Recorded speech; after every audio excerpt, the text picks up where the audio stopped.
Well, thank you so much for having me here today. My name is Sarah Cody. I am a reporter at News8 in New Haven, and I was a part of the class of 1995. And I had a wonderful 4 years here, met my husband here, met some of the best friends a girl could ask for here, had so much fun, really shaped my career, did a lot of internships while I was here, and it's a very important place to me. So to be talking about this important topic, Women at the Summit, and to be here with you today is a big thrill. So thank you very, very much. Now today we are continuing the celebration of the 50th anniversary of coeducation here at Trinity College. And we need a big round of applause. Trinity is commemorating this important anniversary in the life of the college with a 3-semester-long set of programming, all sorts of special occasions, and content for the entire college community.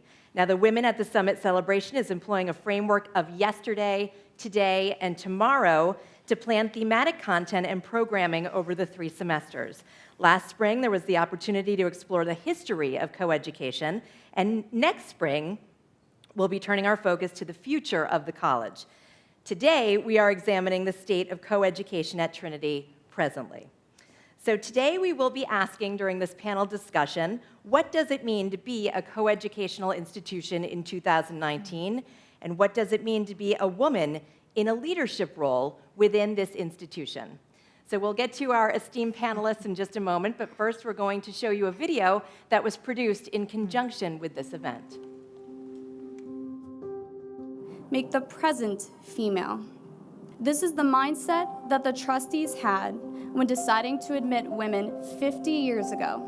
I think about the legacy of coeducation in some ways as the shoulders upon which I can now stand to look out into the future, to determine how you actually create an inclusive educational environment for people of all genders. At Trinity today, we see a much fuller balance. It's wonderful to see it have achieved a kind of half and half status. In that 1973 class, 7.5% of those women were women of color. Our class of 2023, 27% of those women are women of color. And then when you combine that with the entire campus, what does that mean in terms of what we are going to be confronted with today versus then?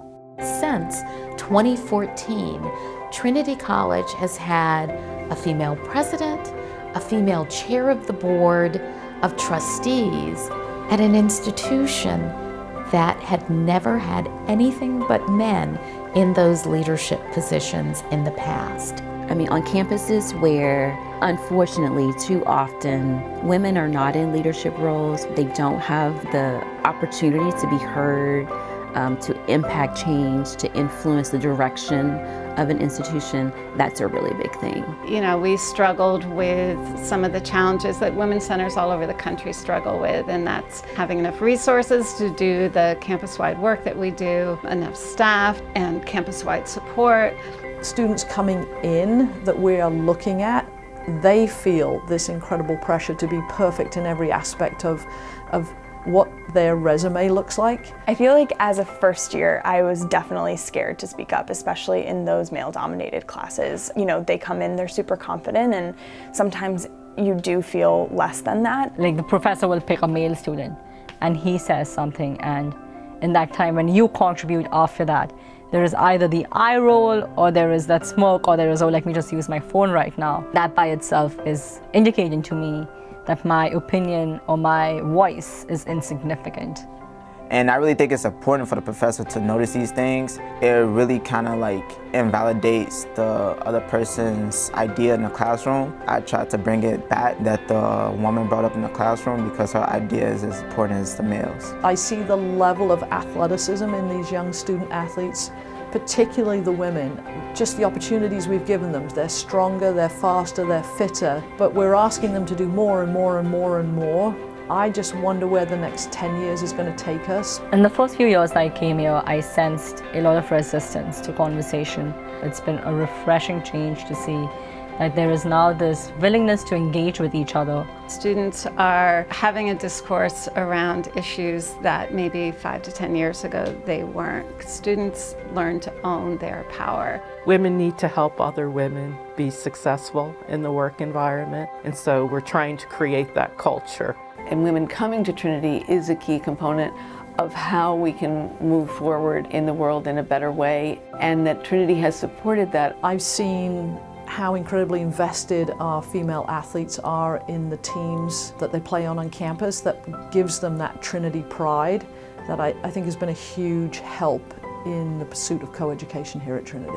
It makes me want to be at a place after college that empowers women and works to equalize the playing field. I feel that if there wasn't any coeducation, there would be no room for change. My big hope for the future and for Trinity is let's all come together in that classroom and speak without any hesitation of who we are and where we come from and how we identify.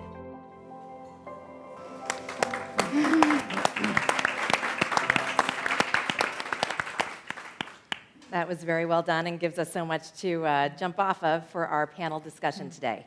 Now I'll introduce the two amazing women who are pivotal to Trinity's current success.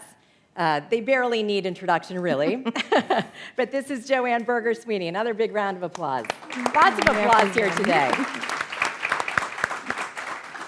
She was inaugurated as the 22nd president of Trinity in 2014.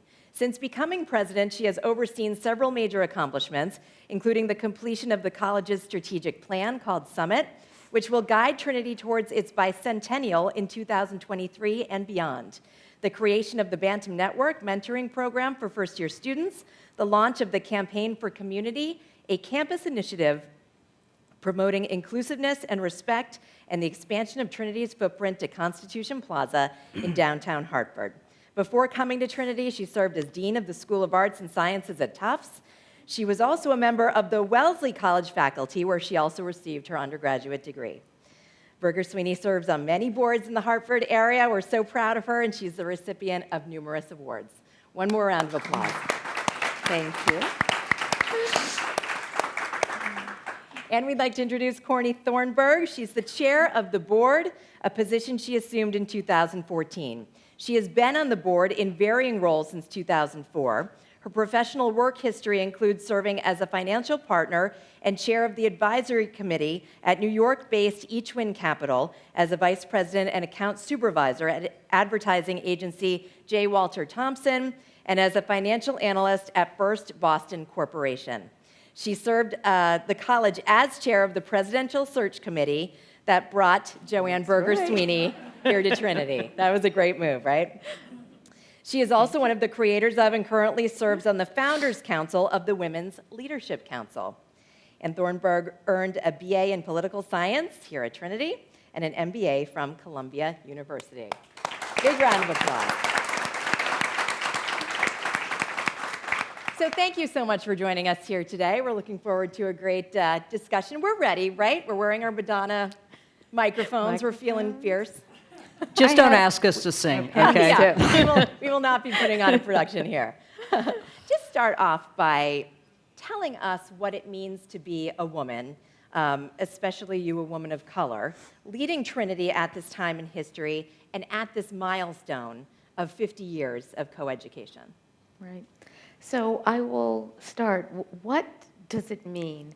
The first thing that comes to mind is it feels awesome. Yeah. It really does. To think that after 50 years of coeducation, inclusiveness of women, we now have a woman president and woman chair of the board. I have to admit, it feels awesome. And I guess my hope is that the women that came here in '69 and really broke that glass ceiling or the barrier of an all-men's institution, I hope they're proud of us. They are. We know they are. It says something to the public. It says something to the educational community that the two of you are in the positions you're in. Right.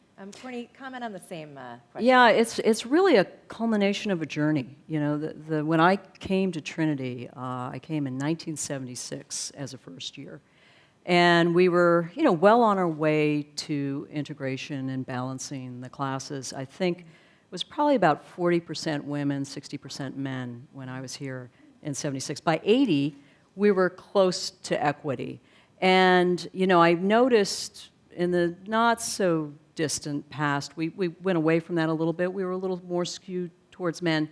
But I'm proud to announce that we're actually very even right now with the classes. And so I look at that as a wonderful evolution, right, of women and men, because after all, women are 50% of the population, lest we forget. But I think, you know, what it means to me is that we're such a tolerant place at this point, right? I mean, how many educational institutions really do have the dual leadership roles as females? And I was trying to look up on a computer what that was, and I was scratching my head. It was a hard time. Now, I've discovered that there are many more women presidents. I think there's something like 30% of, you probably know more than I would on that scale. Exactly. Well, interestingly, I just decided to look at NESCAC, which is, you know, our athletic league, and there are 11 NESCAC institutions. Now, 6 of those have women presidents, and now 2 of those have female presidents and chairs of board of trustees, with Trinity being one. Who's the other, 2. Joanne? It's Williams. Wow. It's Williams as of last year. So prior to that, it was Trinity and only Trinity. And once again, to the best of my knowledge, none of those institutions have had women of color. So what's interesting to me is that some people refer to Trinity as a conservative institution. Yeah, I think that's true. Right? Yeah, I mean, that's you've heard changing. that before. Sure I have. But no, I think about it. What a progressive institution. First of all, the charter of the organization does not require you to be a particular religion. So that means when it was founded in 1823, already at that time, they didn't want to exclude people because of their religious backgrounds. And then I also looked up a little bit of the history and looked at the Ivies and Little Ivies. And the first to go co-ed were in 1969. And most of them were later than that. So that seems pretty progressive. So maybe it's conservative and progressive, I don't know.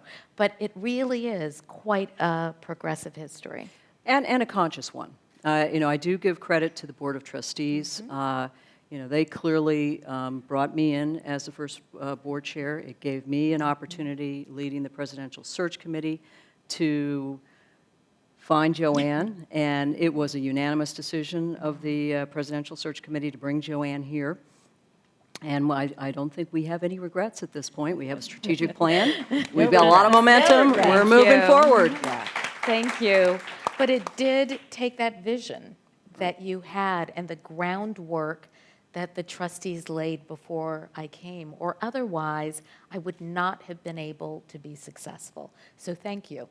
You're welcome. I think the progress is really evident when we look at the two of you. You know, you two are such wonderful faces of the progress that maybe people didn't so much focus on before. But there have to have been challenges. Comment on the challenges of being women in these roles. Do you want to start? Yeah, I guess I would have to say, I'll state the obvious. Men and women are different. Not just physical differences, but the way they interact with one another. And that makes the world go round. But it also can provide challenges. And I think what Joanne's leadership has done for Trinity, certainly writ large, has been able to afford those divides and bring everybody together. I'm looking out into the audience. I see some men. Thank you, men, for coming to a women's themed event. And so I think what we have to do is be tolerant of the fact that we do have different approaches. But because Joanne has promoted a sense of community I think we've been able to come together and work very effectively to get us to a point now where I think I can sense there's a tremendous surge of momentum as we're going forward as an institution, not just celebrating 50 years of coeducation, but in a few short years celebrating our 200th birthday as an institution itself. Right.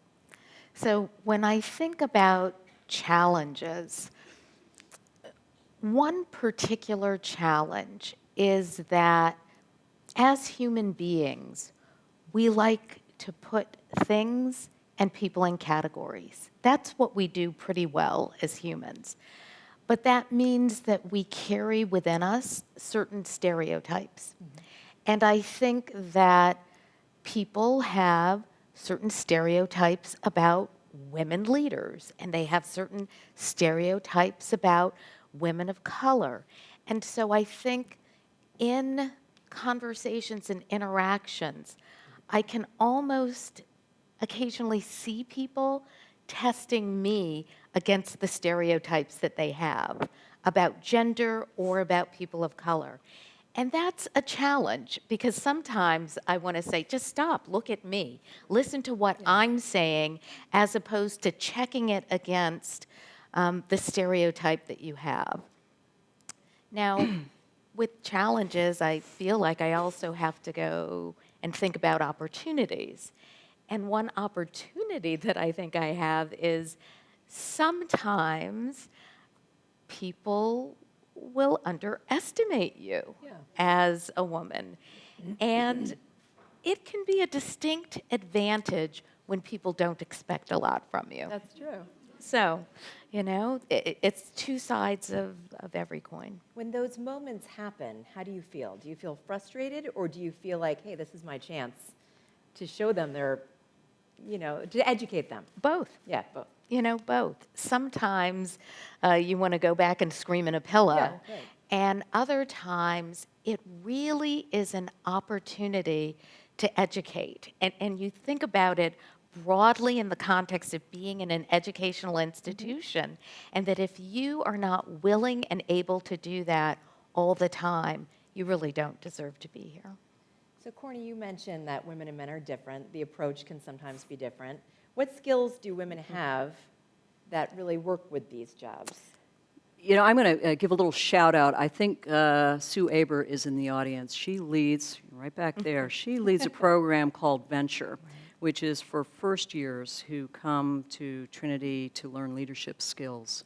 And one of the things that we do as trustees, women trustees who come back to Trinity for these women, is to talk about, you know, some key traits that are different between men and women. And one of the stories I like to tell that I think is illuminating is when I was first on Wall Street, and we were working on a deal. I was in a lawyer's office, and I was across the table. We were getting into the thick of things. It was starting to get a little bit emotional. He leaned over, and his elbow touched. Back then we had, you know, those phones, those dial phones you could easily disconnect. Do you remember those? His elbow touched the phone, and the conversation went dead. And I went, oh my goodness. Well, we got the other party back on the phone, and the person we were speaking to said, you know, did you disconnect me? And I knew he had disconnected, right? And I looked at the lawyer to see what he was going to say. I don't know what happened. Geez, you know, it just happened. And I knew my instinct, and I think it's really as a woman, would have been to say, oh, I'm so sorry. I can't believe I did that. He went right on as though it was not anything at all to worry about. And maybe not all men do that, but at that time in my life, men really didn't care about that acknowledgement of being sorry. So I always tell women, don't necessarily rush to say you're sorry. You don't need to all the time. Really acknowledge it when it counts, but when it doesn't count, it's okay to move on. So I think, you know, men and women have a different way of relating to one another in a business environment, and certainly perhaps in an educational environment. Acknowledging those differences is probably part of the educational process that you talked about, and growing into learning how to build this community that you always talk about doing here, and you do so successfully. Yeah. And I would probably answer in terms of collaboration.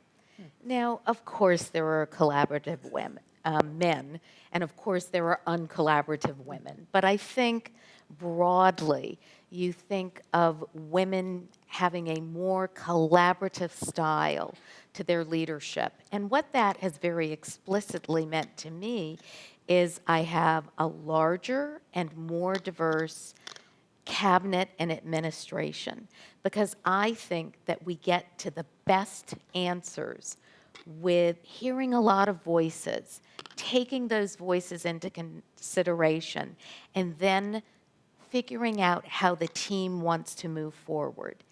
And certainly people have challenged me and suggested that, well, can't you make a decision? Can't you do it on your own? And I think the answer is, I don't want to do it that way. Right. So Interesting. And that can be insulting a little bit, too, that they would even sort of think that way. But talk a little bit about your individual paths, both of you. Your history in the workplace, different experiences you had that might have led you to where you are today. Well, starting off at Wall Street, I went fresh from Trinity and went directly to First Boston. I was in an analyst training program. I was one of 2 women in a 12-analyst program. These programs, by the way, have grown to be 40, 50, 60 in the various investment banks. So definitely breaking new paths going into the training program. Very few role models. And I am embarrassed to say I was one of those women who wore those little bow ties. Do you remember those bow ties that we all had? Because you sort of felt you had to wear a tie like men. Until finally I did meet a role model who one day came up to me, introduced herself, and the first thing she did is she reached over and she pulled the tie apart. She said, "You don't need that." So I've learned from that you've got to rely on role models. You've got to find mentors, and you have to find sponsors. And I want to make a distinction between the two. You know, a mentor is going to give you great advice. They're going to pull that tie right off of you because it just doesn't look right. But a sponsor is going to go one further. And that's where I think women have to really seek out sponsors.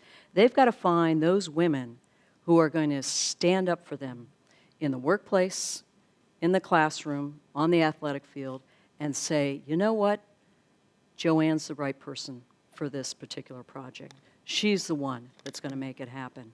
And that's who you should surround yourself with, and that's what I've learned through my journey through life. I feel like that's a bit of a new conversation. It shouldn't be, but I feel like it is. Women lifting up other women. We have this sort of reputation of not doing that, you know, and that's sad.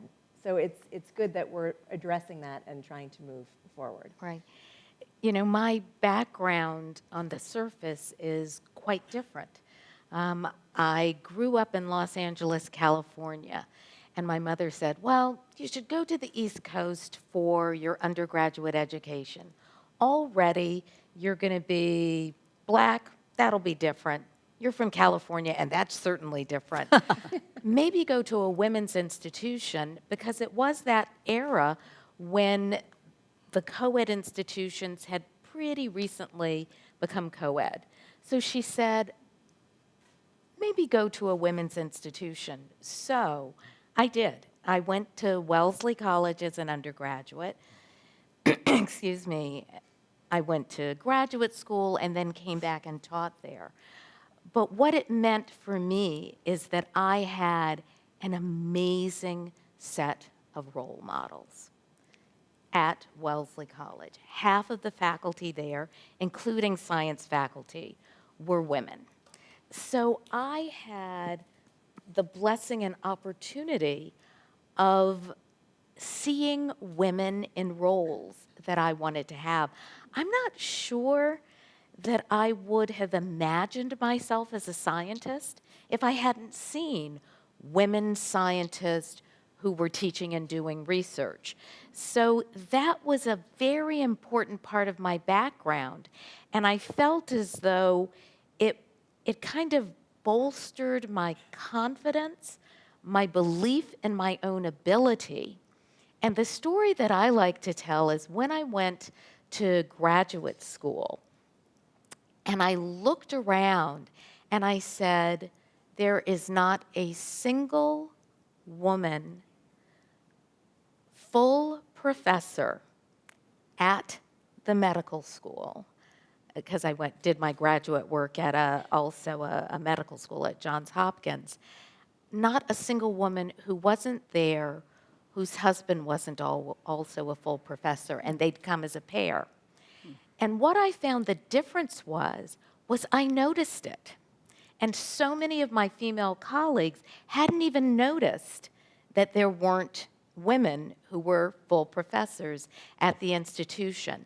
So I know that going to a women's institution for me helped bolster my confidence, helped me believe in my own ability. So when I went out into the male-dominated world of science and medicine, I had a sense of confidence in what I was able to do.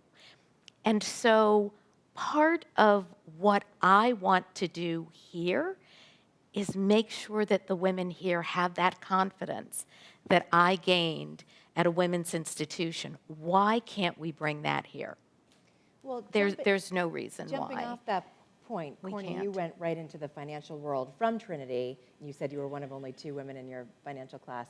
Did you get the confidence here to do that? Where did you? You know, you get it in many different ways here.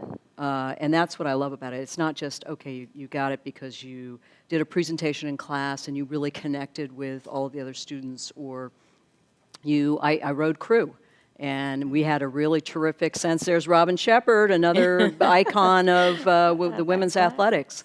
And that, that feeling of being part of a team and being supported by those teammates and really working hard for a goal certainly helped my sense of confidence.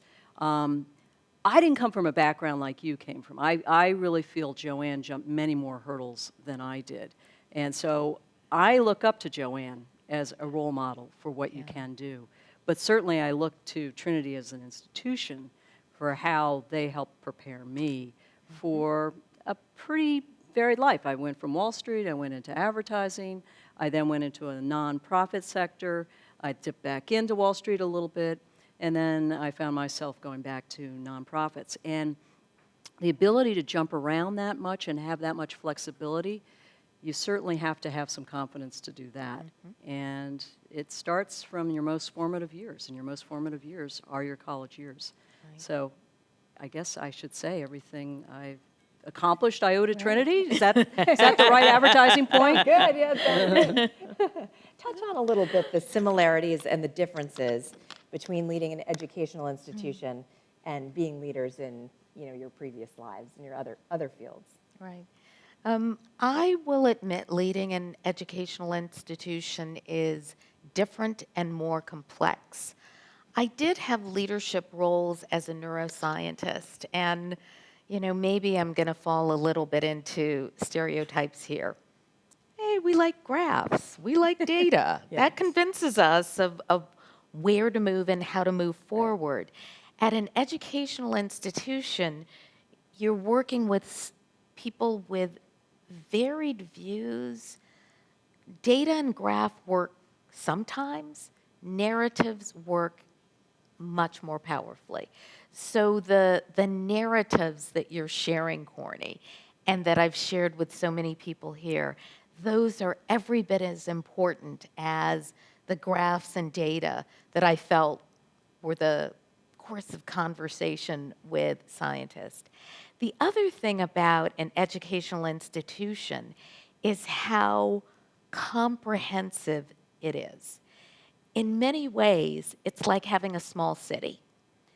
We have athletics and healthcare, education, housing. I mean, think of how complex all of these things are. We have to deal with students and their mental health. We have to deal with issues of women and men and, challenges with crime. All of those things are things that we have to think about in higher education that I don't think I felt I needed quite as much leadership ability when I was just dealing with sciences.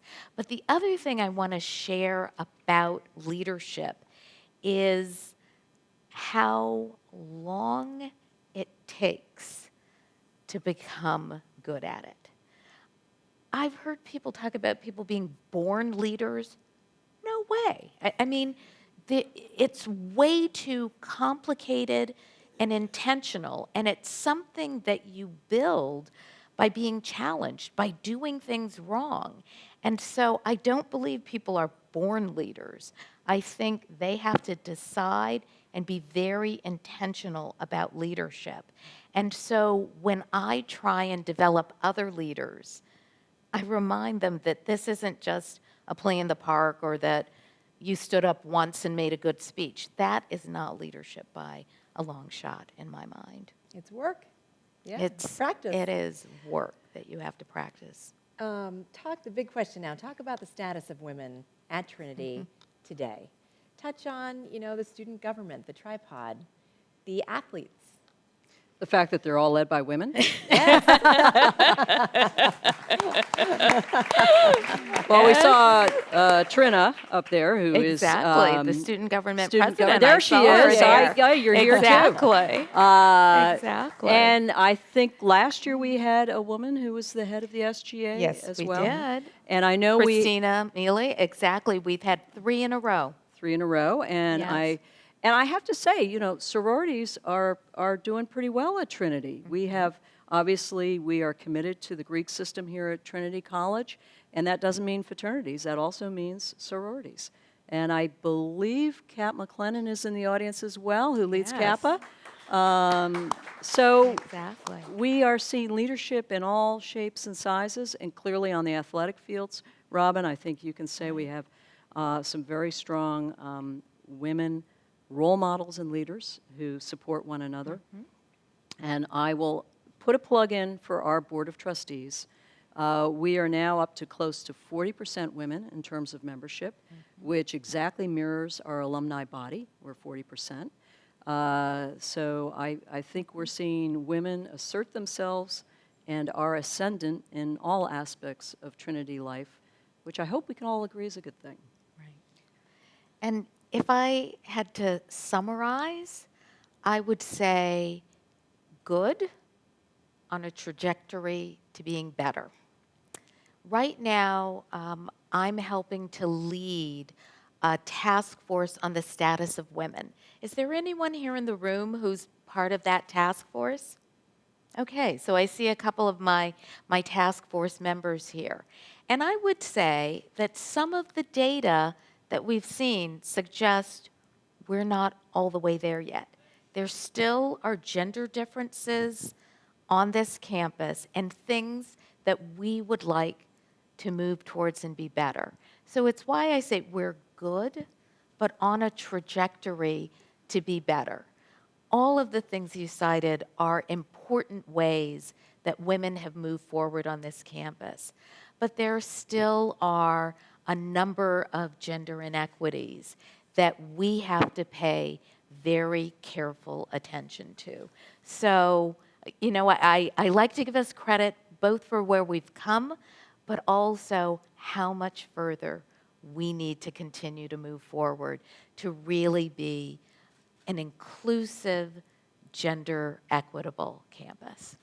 And I'll just add to that it's not just those who are in the room today or who are walking outside on the long walk. It's our alumni body. To me, that's the thing that makes Trinity really special. And we need to engage more with our alumni, our alumna, and bring them back to campus, because that's what's going to provide those mentors and sponsors that help the young women who are graduating today lead really fulfilling and successful careers and life. And that's what makes Trinity the strongest and will make us ever more sustainable and ascendant.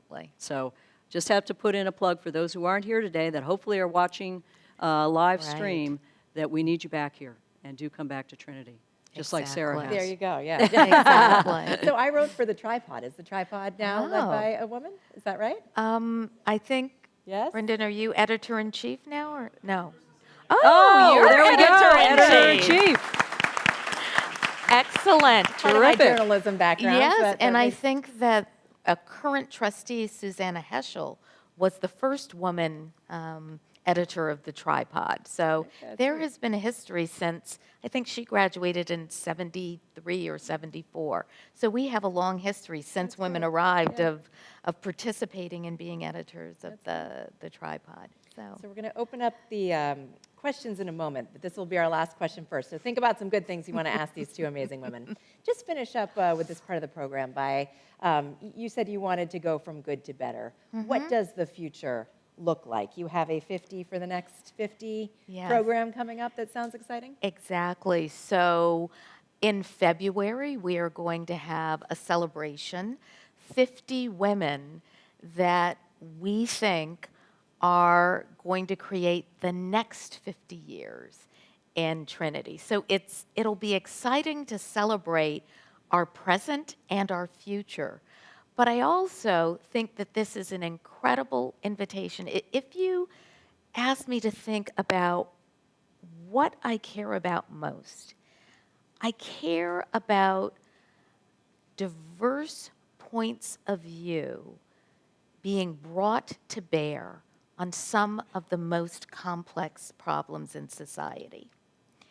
And what that means is I want to support the men and the women to come together and bring those diverse viewpoints to solve the problems that we need to of the future. It seems pretty clear, since we have very few single-sex male institutions, that people understand the way to do that in most cases is through coeducation and bringing the best minds and spirits to a problem. So really what I see the future is joining together, listening to each other, having diverse voices and perspectives at the table to create the best Trinity of the future. And when I look around at the people in the audience here, I'm actually incredibly hopeful. I've worked with so many of you. I've listened to your perspectives, and I think the future is incredibly bright. Very exciting. What an amazing discussion we've had. Thank you for your insight. We want to open the questions up to all of you. If anyone has a question, please raise your hand. Yeah. Robin. Hey, Robin. I think there's a Probably mic a there. I microphone's was good. really interested in the sponsor comment, because I'd not heard that before. Could you talk about how the mentor and the sponsor roles fit or align with what I always think is a traditional male strategy and very successful of networking? How does that all? Well, women are networking too. And I'm really excited to mention one thing. See, my role, part of my role as being a trustee is I'm kind of a money honey. I gotta make sure that Trinity continues to thrive. And the way we do that is we write checks right on the board, and we also seek money. And I was just in New York this past week, and the reason I'm so excited is I met with a group of women, and we decided something that men do really well. They not only network, but they egg each other on in a very competitive way to write checks for reunions and annual fund gifts. You know, we women can do it too. We may not do it the same way. We may not go up and say, hey, I'm writing a check for X, you know, you do the check for X. Cough it up. Cough it up. That's not quite our style. But I think in a very networky type of way, in a collaborative way, I think we're going to encourage one another to make some larger gifts as women and be a much greater presence in annual giving going forward. So keep your eyes tuned, because I think you're going to see some announcements shortly about some women making some very sizable gifts to this institution that hopefully will make our male heads turn a little bit more in our direction. Not necessarily in a competitive way, but just to say, you know, we're here too. We want to be counted, and we'll do it our way, but it's still going to have the same effect, which is to support Trinity. And there's the phone ringing, and I know that's another woman getting ready to make a gift. So that's okay. Right. The only thing that I want to add to the answer is I think that Corny could clarify that so well because she has done it. I would not be here if she had not sponsored me. This is not an easy job. This is not an easy institution always. Higher education is very difficult now to navigate. And if I had not had a sponsor, I do not believe that I would be here now. And I certainly would not have enjoyed the success that I have. So thank you. That's the difference. You know, if everyone's still thinking, I'll jump in. Then talk a little bit more about women. There's a question. Oh, there is a back question. there. Go ahead. I don't know if I need that. I'm a little bit loud. That's good. I like that. I'll stand square and use my power. I'll use it, though, because I think he wants me to use it. Right. Okay. So I might be asking this question of Joanne, the Wellesley graduate, Yes. not Joanne, the president of Trinity College. I hear you speak so passionately about the power of coeducation. I'm a Mount Holyoke graduate. Is there still a place for women's colleges? Absolutely, yes. That there's a very easy answer there because they're different kinds of people. They're different kinds of women. And some women, I certainly needed that kind of support, given the various kinds of barriers I was overcoming to become a professional woman scientist. I think there need to be different kinds of institutions because we're different kinds of people coming from different backgrounds with different needs. There is absolutely, positively a role for women's institutions. At the same time, it's not for everyone. And my goal is to make sure that coeducation institutions are as supportive of women as the women's institutions, because I know what it feels like to be in a women's institution and how supported you can be.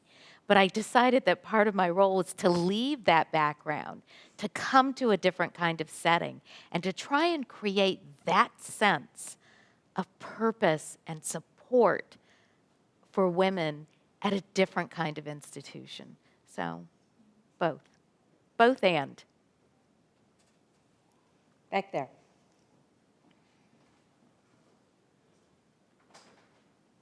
You mentioned the reputation of Trinity of being a conservative college. I'm wondering if changing the rhetoric around the kind of college that Trinity is that part of moving forward and making more progress? I think it's essential that Trinity remain relevant. And I think that we have to have a message that is relevant and true, honoring and understanding the historic past, but remaining relevant for the future. And so I would actually hope that people don't use terms like conservative or not conservative to describe an institution, because our goal is to actually bring together people with different and diverse backgrounds and create an inclusive community. So I was saying it somewhat jokingly because as I walked into the institution, that's how people would refer to it. I actually do not find it an accurate description of the Trinity that I know now. And I'd like to add one of the reasons that I think Joanne really attracted the attention of the Presidential Search Committee 5 years ago was because you really stressed a platform of building community. And that resonated with us. And building community, you don't do it by ascribing labels, and you don't do it by sponsoring extremism. Lord knows we have enough extremism in our world today, and that's tearing us apart. I think what we need to do is focus on finding common ground And where best to do that but in an educational institution? Everybody should come in with different perspectives because that's what makes learning rich and multifaceted. If you don't have a balance, you're not going to have a good education, period. So I think Joanne has successfully created that atmosphere which honors people's varying opinions but allows us still to have a conversation. And boy, do we need that opportunity in those places to do it, and Trinity is a place to do it. Any other hands out there? Oh, there we go.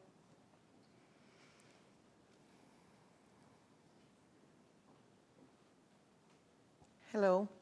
Hello, so Hyacinth. I'm just here to congratulate you, Joanne, because I have to say, as the president of Trinity, you've done such a great job in, being involved with what's happening in the community and, letting people aware of what's happening on campus and stuff like that. So for that, I have to say, I'm very proud of you to be the president of Trinity, and I hope it lasts for a long time, and building more relationship and doing some more great stuff around science.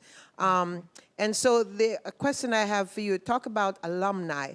As I had 2 children graduate from Trinity, which are doctors and medical doctors and research doctors. And I want to know what kind of a push are you guys doing to get some of those, doctors come back to campus to talk about their experience on campus and, encourage more students to get into the science field and stuff like that. Because I think it's really a great thing for women in science. Right. Yeah.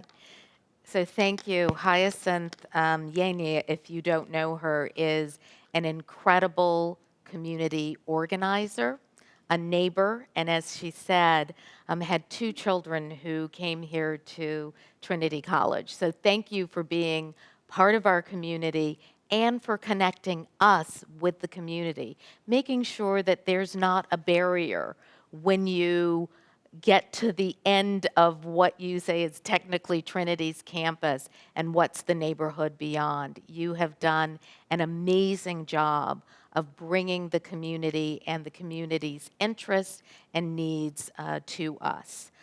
One thing that I will share about what we are doing for scientists here at Trinity College is we are taking advantage, in particular, of our physical proximity to Hartford Hospital and Children's Hospital. And a number of our students do intense internships at the hospitals. They shadow professionals there. They work for semesters in ways that aren't possible at many institutions that aren't literally 1 block away from the 2nd largest hospital in the state of Connecticut. So one of the things that I have done is actually become a member of the Hartford Healthcare Board so that I can understand and bring together in ways that make sense for our community, Hartford Hospital in particular, and Trinity College, so that information, people, and ideas are going back and forth. I think that's one way that you help infuse this idea of the importance of science into a college community. So I just thought I'd use that as one example. There's such a conversation these days with the stories that I do about getting girls into STEM careers. You have an interesting perspective on that. Are you seeing more women come here, young women come here interested in the sciences and math? Yes, I mean, we have more women coming here, so there's no question. I'm particularly proud to say that neuroscience is an area, so, the studying the brain and behavior seems to be an area that attracts quite a few women, one of those sciences that attracts quite a few women. So, we have done that and supported quite a few women majors in neuroscience. But also, as I'm just kind of flashing through my head, the number of women professors that we have in the chemistry department here at Trinity is as many proportionally as we had at Wellesley College. which means that women come, see themselves as potential chemists, and I think find a place and a home there.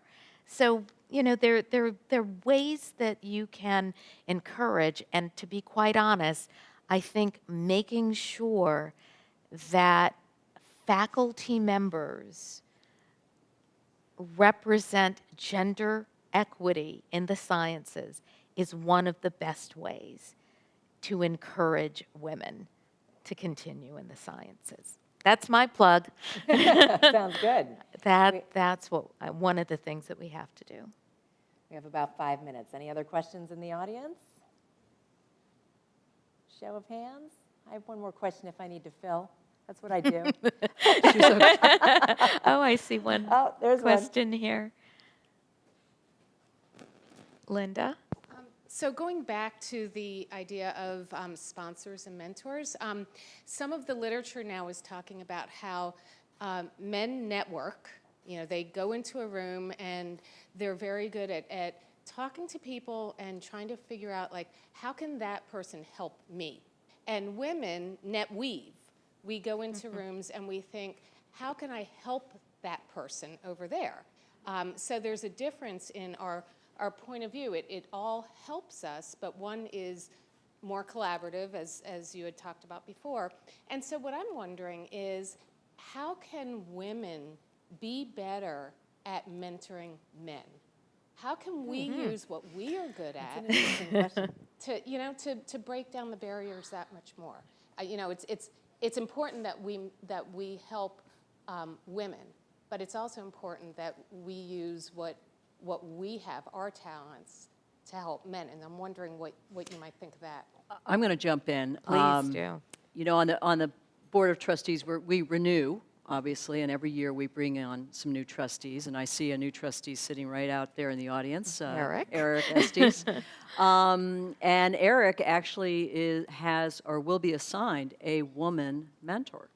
So we're trying to practice that on the Board of Trustees when we bring new trustees in, so that there isn't just a defined or expectation that women have women mentors and men have men mentors.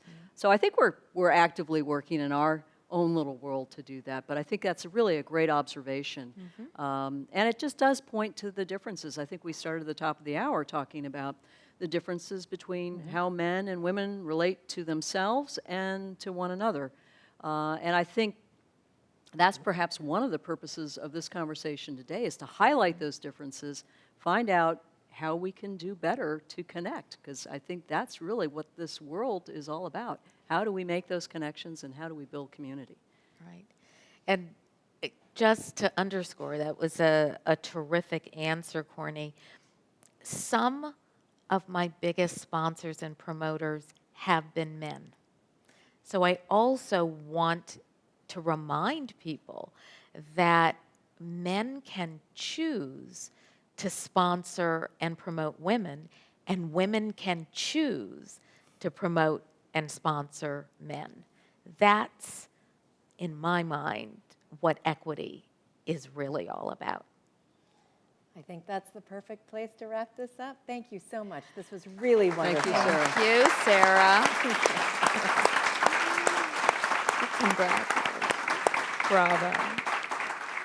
And thank you all so much for coming. We appreciate you being here, and we'll all move forward and do great things. Thank you.